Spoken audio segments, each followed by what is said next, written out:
Mama, njoo ndani kabla hujapata amonia. Nani amekupa ruhusa kumwambia mama aingie ndani? Wewe sio mama yangu na sikuhitaji kwenye nyumba yangu. Mlinzi alishangaa sana. Kijana of course ana watu wengi sana. Wanamhoji, anamwambia wewe umemkataa mama yako, anamwambia mimi sina mama. Alimkataa live kwamba sina mama. Mama yake alikuja anamwambia mwanangu, mimi nakupenda. Anamwambia mimi sijawahi kukuona wewe mwanamke kabla katika maisha yangu. Mimi mama yako najua, nakupenda sana mwanangu. Anambia mimi nilikuwa nataka tu niongee na wewe. Walinzi walikuja wakamtoa. Wapo ndani lakini ikawa ni trending habari ambayo alikuwa anazungumziwa yeye kumkataa mama yake. Wakawa na moyo, mama yako alikutibia, mama yako ndio ambaye alifanya kila kitu. Alilipa ada kwa ajili ya wewe kusoma na kila kitu. Lakini nakuaje unamkataa? Anambia sitaki tuongelee hiyo mada kuanzia sasa. Akawakataza.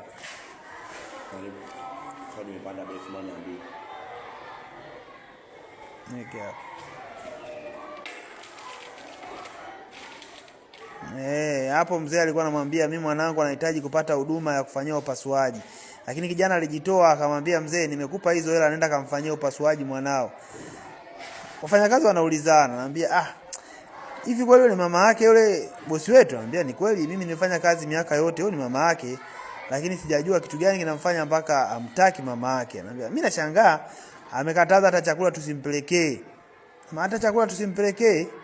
Lakini binti alijitoa kiwiziwizi kumpelekea chakula, akampa. Lakini bosi alivyomkuta akakimiminia kwenye dustbin, akamwambia marufuku kutoa chakula tena kumpa mama huyu. Na ukirudia utakuwa huna kazi tena. Kakitupia kwenye dustbin na kuondoka. Inaonekana kuna kitu kipo nyuma ya story hii. Kwa nini huyu kijana hampendi mama yake? Hapa ndo tunapata ukweli namna gani kijana hampendi mama yake. Inaonekana baba alimpa sumu kwamba mama yako sio mtu mzuri, mama yako alikuwa anakutesa, mama yako alikuwa anakunyanyasa. Ndo hapo kijana akatengeneza picha kwa mama yake ni mbaya. Mama yake anaendelea kuombaomba mtaani. Anasema wewe si mwanao yule ni tajiri mkubwa sana. Anambia huyu ndio yule mwanae tajiri sana. Lakini watu wakaanza kumrekodi na kumziaki. Lakini mama alikuwa akienda anapewa msaada. Walimtambua kwa sababu walimuona kwenye TV wakati anaongea na mwanae. Mama alipewa kazi ya kuosha vyombo. Huku mwanae aliendelea kuwa na mali nyingi, tajiri. Na alikuwa anafanya kazi wengi. Wakimuuliza swala hilo alikuwa anakataa kwamba sitaki uniulize maswali kuhusu mama yangu. Anambia lakini huku taarifa zinaendelea. Anambia achana nazo. Mama alienda tena kwenye ofisi za mwanae huko akilia. Lakini baadaye aliamua aondoke. Anamwambia mama, karibu sana. Anambia mwanangu mimi hataki kuniona. Hataki kukuona. Ngoja tumwambie kwamba upo hapa nje. Wewe bosi vipi? Mama yako anakuja kukutizama lakini hutaki kumuona. Kuna tatizo gani? Anatikisa kichwa. Anambia mama yako msamee hata kama amekosea kiasi gani. Msamee. Alikuja kumshauri rafiki zake wanaompenda. Wakamueleza kwamba jamaa inabidi amsamee mama yake. Mama kaomba msamaha. Naomba nisamee kama kuna sehemu yote nimekukosea mwanangu. Nisamee, niko chini ya miguu yako. Mtoto bado alikuwa na kiburi cha pesa. Anajifanya kama mama yake hamtambui. Anamkataa. Anambia bosi lakini wana rekodi hapa na nini. Mama alienda kanisani kusali, Mungu, naomba unisaidie mwanangu anielewe. Nashindwa kuelewa kwamba kwa nini mwanangu hataki kunipokea. Alienda kumomba Mungu. Mara ghafla mchungaji naye alitokea akamwambia mama, usiwe na wasiwasi. Majibu yako yatajibiwa muda sio mrefu. Mungu haachelewi wala hawai. Wewe endelea kumtumainia Mungu na atajibu maombi yako. Mama aliendelea kusali na kumomba Mungu sana. Mchungaji alimuonea huruma sana, anamwambia Mungu atafanya miujiza katika jina la Yesu.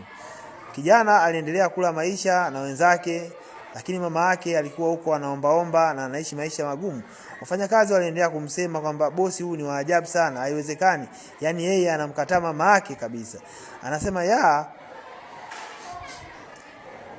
anambia haiwezekani. How can you deny your mother? How? What happened? Anambia ndio hivyo, tukimwambia tukimshauri hataki. Marafiki zake wanaendelea kujadili kwa namna moja au nyingine jinsi gani bosi wao anavomkataa mama yake. Alitokea bosi ambaye ndio kijana mwenyewe. Aliasikia hayo yote alikuwa akiyazungumza.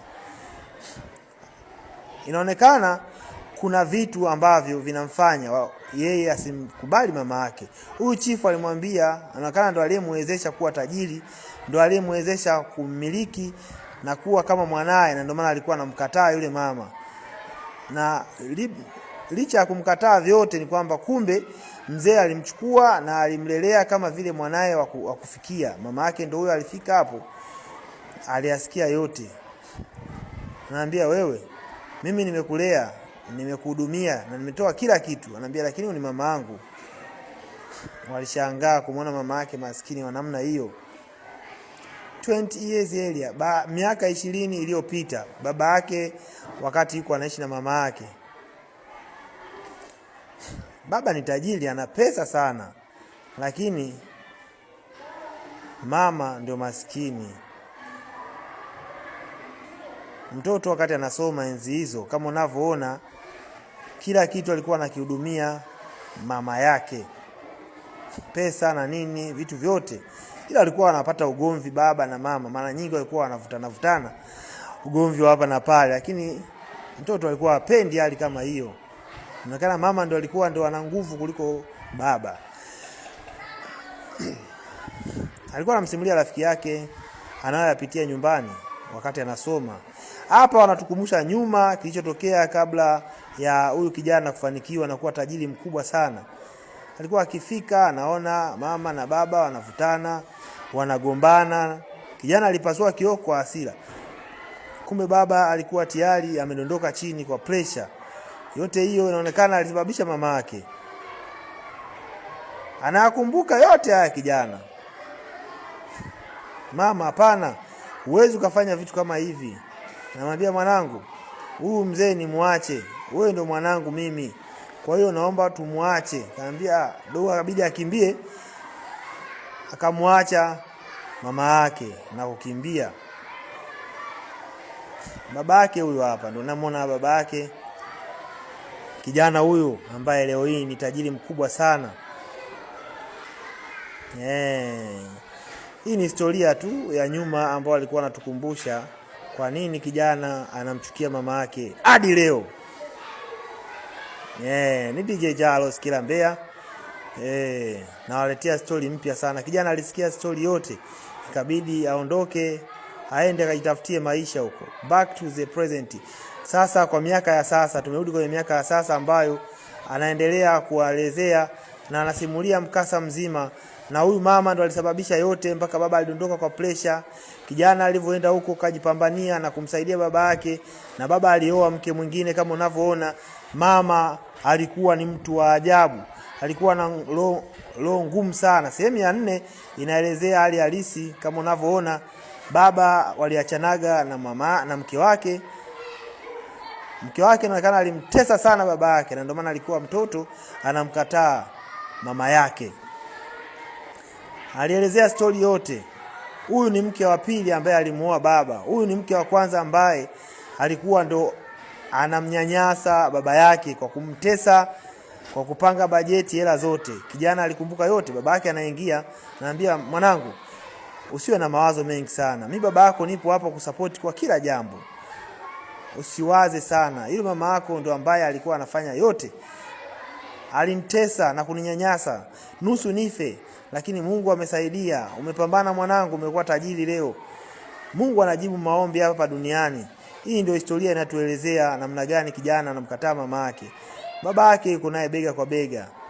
Kijana ni tajiri sana na ana pesa sana.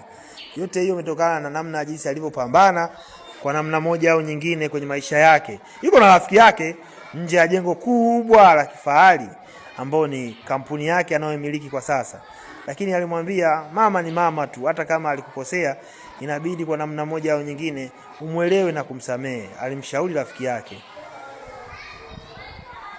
Mr. Richard alikuwa ofisini kwake akiangalia picha ya baba yake, huku machozi yakimtoka. Mara anapokea simu kwamba, bosi, nipe oda zote hapa ambazo zimeingia kwenye kampuni hii. Kwa sekretari wake aliendelea kumtajia oda zote ambazo ziliingia kwenye kampuni kama unavyoona.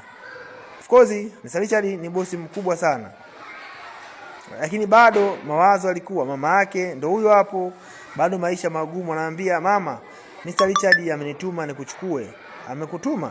Mimi ni sekretari wake. Kwa alimbeba kwenye gari. Kwa mama alikuwa anakataa. Alijutia yale yote aliyofanya kipindi cha nyuma. Sema asante sana binti yangu. Alichukuliwa kwenye gari. Inaonekana kijana kuna namna moja au nyingine aliamua amsamehe mama yake na kumrudisha katika nyumba hiyo ya kifahari. DJ